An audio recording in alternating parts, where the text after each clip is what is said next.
I'm gonna retire on top. How do you not lead with ego? Like if you hear somebody like Tank say 147, I knock Bud out. Well, he just talking. Mm-hmm. You know, he got the confidence in himself that he believed that he can do that because he's been knocking all these fighters out that he's been in the ring with. You know, so no knock to Tank, but there's definitely levels. You know, and if he come up to 147 and he's thinking he's just gonna knock Terrance Crawford out, got another thing coming. So that's the fight you would make happen if he wanted to come up to 147. Yeah, I'll stay at 147 for him. That's a big money. That's a big fight. Yeah, it's a big money fight. You know. What it do? It's 903 Boxing. I'm your host, Charles J. Listen, man.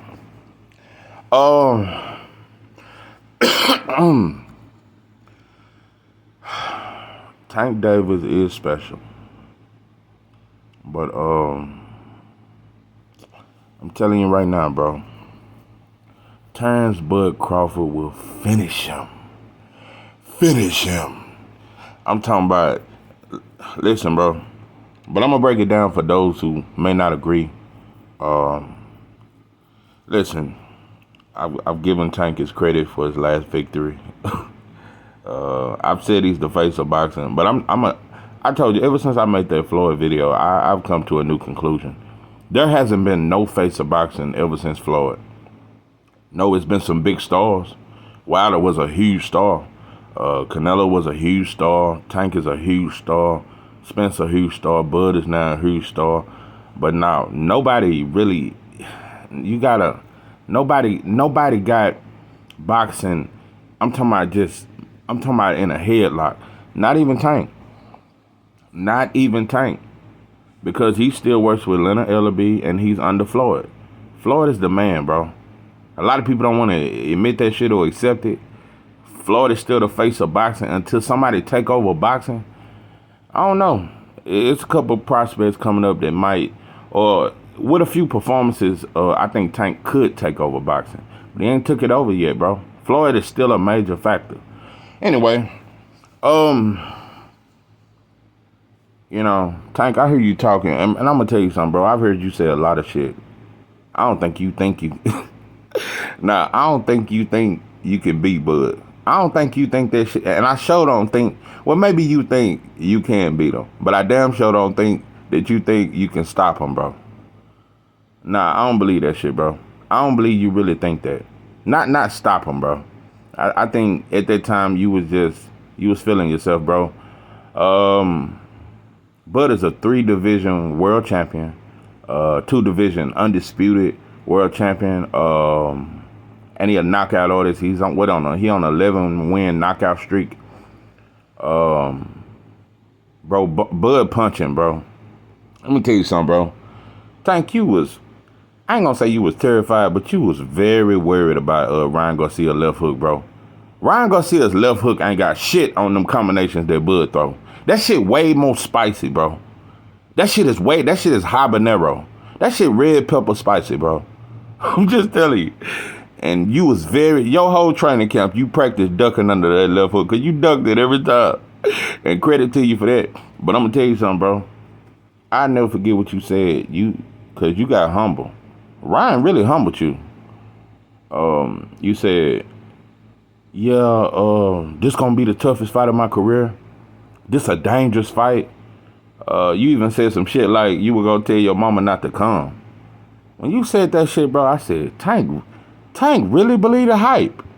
Because keep in mind, I just mentioned all of Bud's accolades, 3-division world champion, 2-time undisputed. Ryan Garcia never even won a fucking world title. He's never even been a champion. And when he had a chance to be a champion, he was the WBC mandatory. He ducked fighting Devin Haney. Devin got in the ring with him and everything. A lot of shit. Nobody ever called Ryan a duck. They went past that shit. But look how everybody calling Devin a duck and calling different fighters a duck. But nobody ever called Ryan a duck for ducking Devin Haney. He was Devin Haney mandatory. And he skipped out of that shit. And he said, Devin Haney, I'm going to fight you last. Anyway, you was worried about him. Somebody who had no experience, somebody who preyed on his left hook. You was worried about that, bro. I'm just gonna say, bro, you got the knockout. You did what you was supposed to do. Ryan was never a part of the Four Kings anyway, bro. He was just a kid with talent. He has no ring IQ. I don't think Derrick Jones can do much with him, bro. He's just not that good of a fighter. And he gonna be one of them fighters that just always get clipped. He gonna turn into a Amir Khan after a while. But anyway, you was worried about that, bro. Another thing, I just gotta point this out, bro, because it's like it never registered when I say that shit. Tank, you have never fought a black fighter. You've never fought one, bro. You've never fought an athlete. You've never done it, bro. So for a lot of people, listen, but I think you special. I think you passed the eye test. I think you do have a good resume. I think you fought good fighters. But bro, there's no opponent that you fought that I can just automatically say you're going to beat Shakur and Dev, and then you can move up and knock out Bud. I can't say that, bro. You haven't done nothing to show me that. You showed me raw talent, very skillful against... Listen, bro. I said you got a good resume. Not shitting on your resume. You got a good resume. That Barrios win was a very good win. Pedraza, you got some good wins. The Cruz win was a good win. I don't think you should rematch him, especially with that last performance against Corolla or whatever his name was. I don't think you should rematch him. I think he easily worked for you. He easily worked. Like I said, bro, before we can talk about Bud, let's talk about his protege. I don't know why I don't hear nobody saying it. Why ain't nobody calling for Shakur versus Tank? Like, that ain't a hell of a fucking fight. I just don't see. And at this point, that's why I got more criticism for Tank. Because I know Shakur will take the fight in a heartbeat. Even though I criticize him for the weird shit he say and do, he'll take that fight. Tank, at this point, bro, if you really talking greatness and all that shit you talking, bro, you got the power to do whatever the fuck you want to do. You can fight who you want, bro. You can send Shakur an offer right now. You could have sent the offer to Devin before he got this Regis fight. You could have fought Tia. You could have fought a lot of dudes, bro. Right now, you can do what you want. You done got your little so-called money fight with Ryan. And the only reason, I'm going to say it, the only reason why that shit was a money fight, everybody talk about his Instagram following. If Ryan had such a big Instagram following, he would have been on pay-per-view before Tank. Tank was on pay-per-view before Ryan.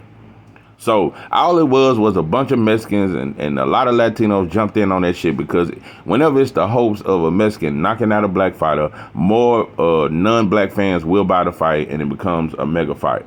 That's all that shit was. Some Floyd Pacquiao shit. So anyway, that's how that shit was. That shit, I want to see if Ryan, I guarantee his next fight will not be pay-per-view. And if it do, he gonna do 200,000 buys. Or 150 or some shit. I bet he don't do 1 million buys without Tank.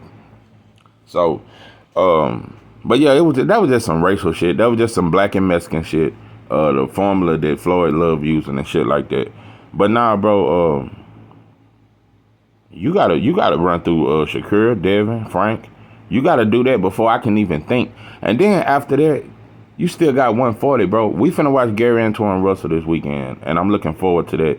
You got Sabril Matias at 140, bro. And fuck T.O. I'm not even going to mention that. That motherfucker's a bitch to me. I'm not even going to mention his name. T.O. played too many weird-ass games. Oh, all my children-ass motherfucker. Anyway, there's some hitters at 140, bro. Matias, that's a bad boy. And at this point, that's a bad boy, 140, man. Rick is bad up there. You know, Devin moving up there. So it's a lot of shit before you can even reach Bud, bro. Bud is his pedigree way deeper, bro. I told you it's levels to it. You're not better than Spence. You're not better than Boots. I'm just telling you, bro. You're not better than Jamel Charlo. You're not better, bro. And I told you I think Shakur and Devin better. And I think they beat you.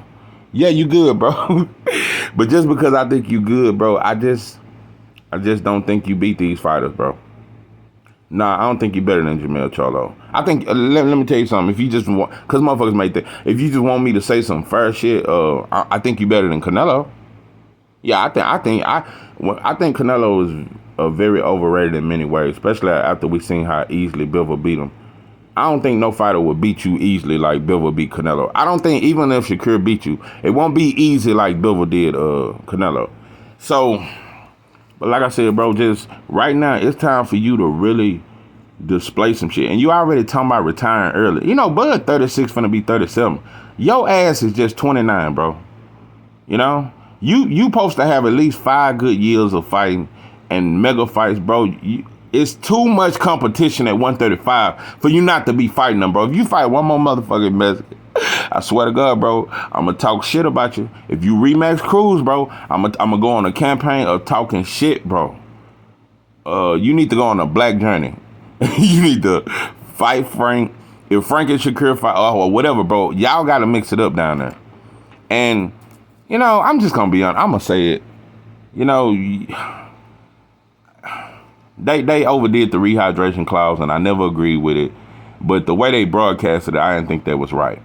I didn't think it was right how the whole world knew that, but the whole world don't know that Fatback Fury tested it positive for steroids. So it's a lot of shit like that. But also, bro, you was worried about the weight. I'm just keeping it real. You was worried. You was worried about fighting Ryan at 140. Yeah, even though you fought Barrios at 140, you didn't want to fight Ryan at 140. You did not want to fight him at 140, bro. So we just gonna keep it 100 on that shit. So how dare you say you can move up to 147 and beat Bud? One more thing and I'm off this motherfucker. It's very possible. But Noah Hopkins done it with Tarver, moved up 2-weight division and beat the dog shit out of Tarver. You know, Roberto Duran done it with Sugar Ray Leonard, even though Sugar Ray Leonard made him quit and say no mas in the rematch. It's been done time and time again, bro. But this is the thing. Like, it can definitely be done. You fought at 140, so it really ain't even a 2-weight jump. It's just you jumping up 7 pounds, really. So it can be done. Bro, if you ain't fought Shakur now, I can't expect you to do some miraculous shit like fight Bud. And I'm telling you right now, if you do it, I'll amend you. I'll commend you for it. I tip my goddamn hat. But you're gonna get stopped. You're not on this level, bro.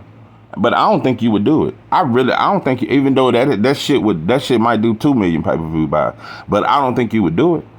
Hell no, and I'm gonna tell you another thing, bro. That mean shit you do, he way meaner. And Boot's meaner than you. It's a lot of fighters, bro, that I just think is better than you. You good, but you just ain't that goddamn good. This is 903 Boxing. I'm your host, Charles J. With that, I'm out.